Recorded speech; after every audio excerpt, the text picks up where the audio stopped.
Reading The Sherwood Ring by Elizabeth Marie Pope. Okay, we're picking back up on page 99, toward the bottom where we left off. I'm hoping to see here. Okay. It was all my fault for forgetting the dinner, I said remorsefully. Do let me cut up some bread and cheese to go with you. Dick, you haven't had a bite since this morning. Please, it won't take a minute. A fine sight we'd look flashing after peaceable Sherwood with a drawn sword in one hand and a slice of bread and cheese in the other. Just put some broth on the hob for us before you go to bed. I don't know when we'll be back. If the luck holds, we'll probably have to spend half the night herding a flock of prisoners up to the Goshen jail. You mean you'll be herding a flock of prisoners up to the Goshen jail, said Lieutenant Featherstone firmly. And I don't want any broth on the hob either. Nasty stuff. Probably made out of a cow. Is there any more of that ham left, Miss Shipley? Or the cake with the currants in it? Meanwhile, the news of the excitement had apparently spread through the farm like wildfire. I could see distant figures scurrying about the south meadow like ants when their hill had been stepped on. The two hired men were lumbering up from the barn. The groom was running down the ladder from the hayloft, and Martha had appeared as if by magic from the kitchen, Susan from the dairy, and Deborah from the linen closet, all talking at once and wiping their hands on their aprons. Even the stable dog, losing his head, came dashing out of the yard and flew around in circles, barking at the top of his voice. I went down the steps of the porch and put my hand on the neck of Dick's horse for a moment. Is it likely to be very dangerous, Dick? I asked as quietly as I could. Well, I don't suppose Peaceable is just going to walk up and say, "Here I am, boys, and which is the best room in the Goshen jail?" Dick retorted cheerfully. Dear me, how unheroic I sound. I ought to be saying, "We will conquer or die on the field," as I give you a stern but tender look and bend down from my saddle to kiss you farewell. You're not going to die, and anyway, I'm so little that if you try to stoop down from your saddle to me, you'll probably overbalance and fall right on your face, I pointed out, doing my best to laugh back at him. Never mind, you can turn for a moment and flourish your drawn sword as you ride out the gate, and I'll stand here on the porch steps and flutter my handkerchief after you in the most approved manner. Goodbye, good luck. Don't slip on any more rocks. Lieutenant Featherstone, take good care of him. The horses wheeled and were off down the lane in a spurt of pebbles and a sudden clatter of hoofs. I put one hand on the nearest pillar to steady myself and stood there looking after them. But the lane and the two riders and the mounted men waiting for them by the gate all seemed to be swaying dizzily together, and I never did see whether Dick actually flourished the drawn sword or not. Then Martha, who was engaged to Sergeant Tarrington, flung her apron over her head and burst dramatically into tears. "Oh, Miss Eleanor, Miss Eleanor, Miss Eleanor," she wailed. "Whatever shall I do? He's gone and left me, and I just know in my heart that he's never going to come back again." I felt as if an enormous hand had suddenly closed about my own heart and was squeezing it dry. "You stop that nonsense at once," I said to her fiercely. "Do you want to have us all standing around screeching and caterwauling like idiots? Take that ridiculous apron off your head this minute and do something. Go make a pie for him if you can't think of anything else. Pumpkin's what he likes, isn't it? At least you're always slipping little pieces of it into him out at the back door." "Why, Miss Eleanor, I never," said Martha, lowering her apron and staring indignantly at me. "That's more like the spirit. Now, Susan, make all the beds up fresh and see that there's a good fire in the parlor and the hall. The nights are getting cold, and the men will be chilled to the bone if they're late. Debbie, leave your darning till tomorrow and go scrape some more lint for bandages. We don't know how many we may need. Jonathan, tell my father when he gets in from town that General Washington's coming, and ask him to please to see if there's any of the good sherry still left. Amos, I want 3 chickens for the pot and another side of bacon out of the smokehouse. Martha, fetch in some more grapes as soon as you're finished making your pie, and don't sob over the filling like that. Do you want it to be all salty with your tears when Sergeant Tarrington eats it? He thinks very highly of your cooking, you know. Did I ever tell you what he once said to me about it? Well, he said, I talked about Sergeant Tarrington until Martha stopped crying and started giggling and blushing and telling me a long story about the first time he had ever kissed her. I made myself listen carefully to every word of it, and not anything was better than looking down the road and wondering what might be happening at the Beamer Mill. I baked a fresh currant cake for Lieutenant Featherstone. I set the chickens simmering in their broth on the hob. I started a batch of new bread for breakfast. I helped Debbie scrape the lint. I made sure that nothing was missing or out of place in the medicine chest. And all the while, in spite of everything I could do, I found myself listening for the sound of somebody coming down the road. Listening so hard that the faintest rustle outside seemed louder than a voice in the same room with me. But at 7 o'clock, it was only my father riding in from New Jerusalem.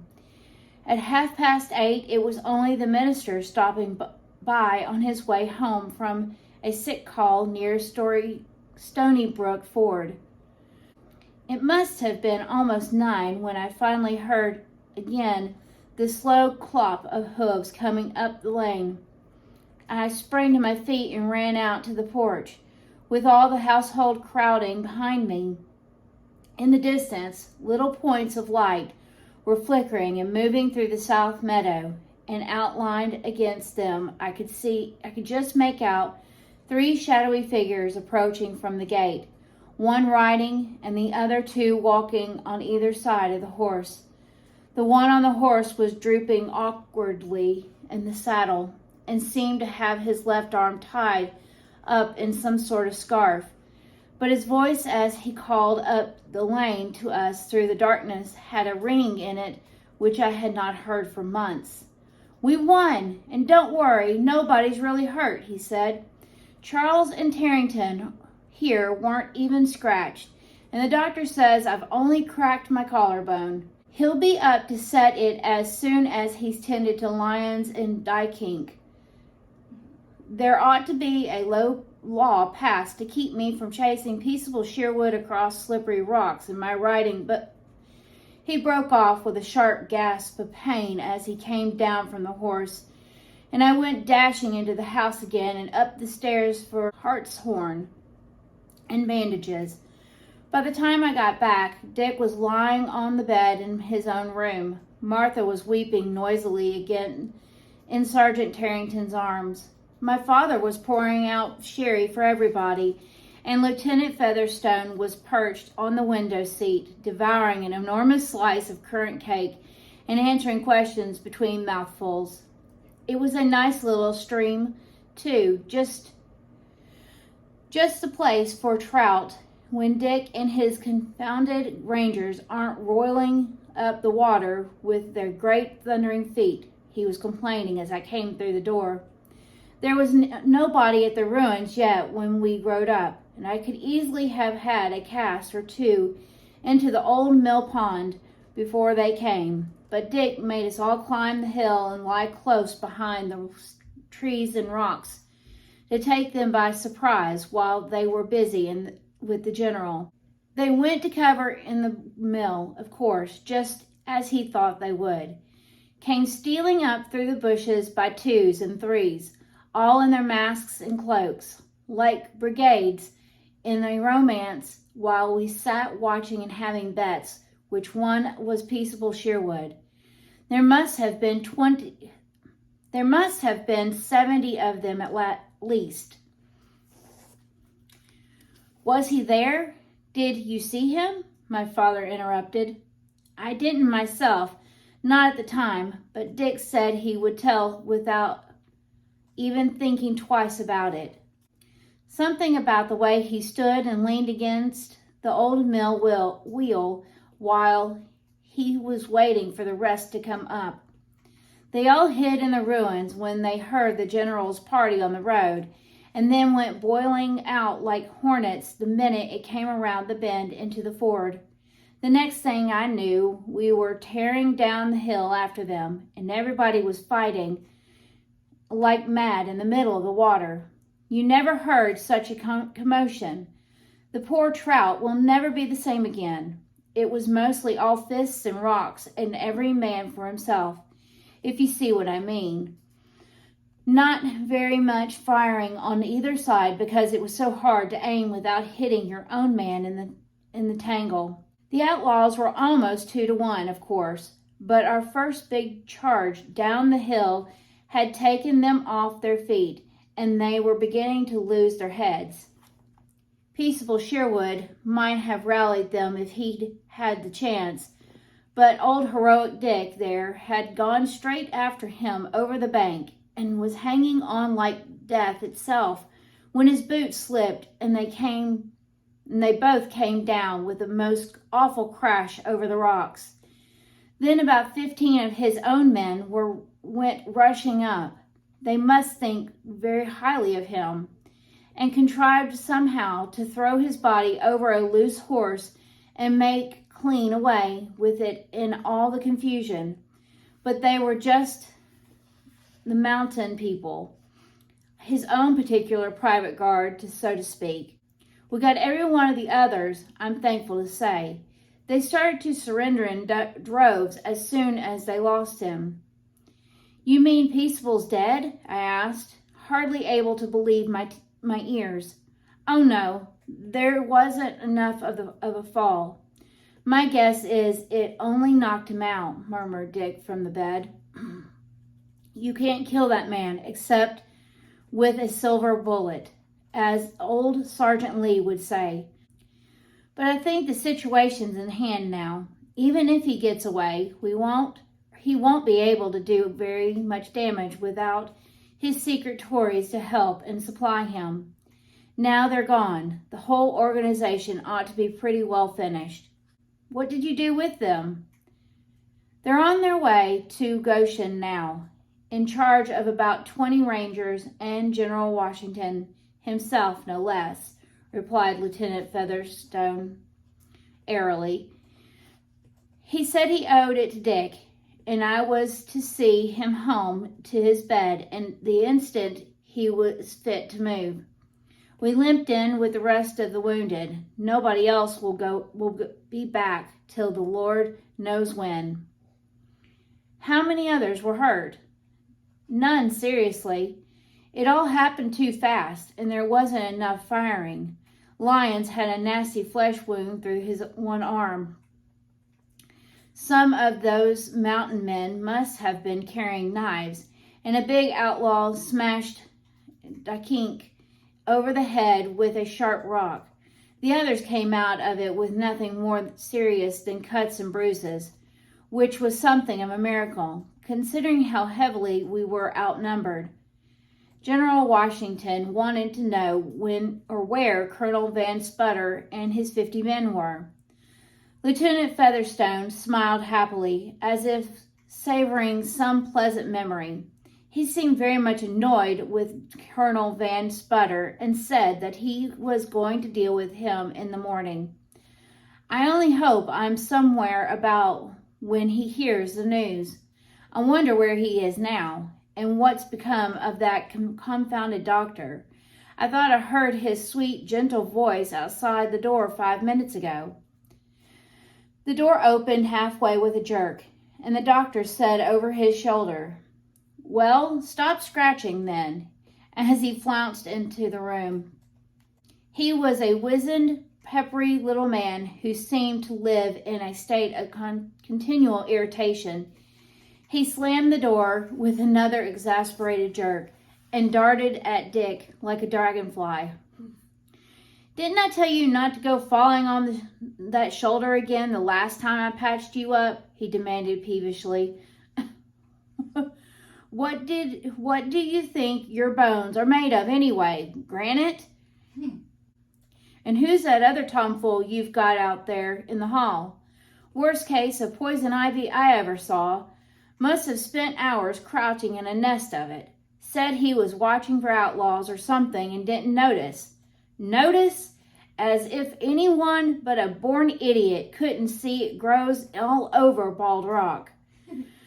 Lieutenant Featherstone on the window seat behind me suddenly uttered a sort of strangled yelp, and Dick sat up in bed so quickly that he jarred his broken collarbone and gasped. "Yes, and it's going to hurt you even worse in a minute," snapped the doctor, untying the scarf around the injured shoulder. Lieutenant Featherhead, and it is Featherhead, okay, Lieutenant Featherhead, or whatever you call yourself, come here and hold that candle for me. Eleanor, what are you standing there for? I detest women breathing down the back of my neck. If you must make yourself useful, go away and mix up some slippery elm poultice for your afflicted friend in the hall. And tell him I said to stop scratching. I spent a most trying half hour with a disconsolate Colonel Van Sputter, and when I finally got him off to bed and came downstairs, everything was over, and Lieutenant Featherstone and the doctor were out by the hall fire, planning a fishing trip and sharing one of the pumpkin pies Martha had made that afternoon. Fortunately, the other pumpkin pie had disappeared out at the back door with Martha and Sergeant Tarrington some time before. "He'll do now," said the doctor briefly, jerking his head at the closed door across the hall. "Give him some of that hot broth when you settle him for the night. It may help him drop off. Looks half starved to me anyway. Don't you ever feed him?" Dick was lying back against the pillows with his eyes shut, very white and exhausted, his left arm in a sling and the free one hanging limply down the side of the coverlet. He seemed only half conscious. I slipped my own arm under his head to steady him as I fed him the broth. He managed to drink it, and when I put the empty cup down on the night table by the bed, he turned his head a little to look at me. "Eleanor," he said drowsily. "Yes, Dick?" "General Washington says he's withdrawing the special forces from the county." "Yes, Dick." "But he says he'd like me to stay on here for a while with about 10 men to get peaceable if I can, and make sure he doesn't try to start something else." "Yes, Dick." "Would you mind very much if I stayed on?" "No, Dick." "I don't want to be a nuisance to you." "Of course not. Hadn't you better try to go to sleep now?" There was a moment's silence, and I thought he might be dropping off at last. Then the dark head stirred restlessly on my arm again. "Eleanor?" "Yes, Dick." "Do you remember the way we used to fight when we were children?" "Yes, Dick." "I scrubbed your face with mud once." "So you did." "For telling me what I was thinking." "Yes, Dick." "How did you always manage to get even the words right?" "I don't know, Dick." There was another silence, so long that this time I thought he must really have gone to sleep. "Eleanor?" "Yes, Dick." You haven't done that to me for a long while." "No, Dick, I haven't." "Could you still do it?" "I might." "Can you tell me what I'm thinking now?" "I suppose so." "Even the words?" I drew the dark head over my shoulder and put my lips against his hair. "I love you with all my heart," she said to him. "Now will you please go to sleep?" Eleanor Shipley broke off, cocking her head as if she were listening to something, and then suddenly rose from the big footstool by the armchair. "I have to go," she said, smiling at me. "That will be Petunia coming down the hall with the mail now." "But it doesn't matter. It really doesn't matter," I entreated her. "There won't be anything for me anyway." "How do you know?" She smiled at me again, and then, with one of her quick butterfly movements, she was across the room and out through the French window into the garden just as Petunia opened the door from the hall. "Was that you talking, Miss Peggy?" she asked. "I didn't know where you'd got to since breakfast. This here letter come for you this morning in the mail." The letter was addressed to me with a very thick pencil in large, uncertain capitals that staggered drunkenly over all the envelope. It looked as if it had been done by a small child who was just beginning school and had not yet grasped the principles of punctuation. The sheet inside was covered with more of the same writing. "Am stuck fast here, Miss Dykmans," it began abruptly. Betsy tried to jump fence, probably her idea of a joke. Betsy, unhurt but cracked my collarbone, also concussion. They won't let me have a pencil till today. No further trace of ancestry yet, but Mrs. Dykman has dug up family relic, most curious specimen of cipher, supposed to have been used by Tory guerrillas during Revolution. Have made copy to show you. If you will just come see me, you'll never guess what it is. Will you please come see me? Pat. I sat there on the floor by the open drawer of the Chippendale cabinet, holding the letter, while all the birds in the garden outside seemed with one accord to burst suddenly into song. It was quite a long while before I finally got to my feet and went over to the big secretary to work out my answer. "Dear Pat," I wrote slowly, "I worry in lighthouses like cannonballs can over methods. Every association sues some other opening. So never assert such positive outrageous guess. See secret inner balance. Look lions everywhere here. Peggy."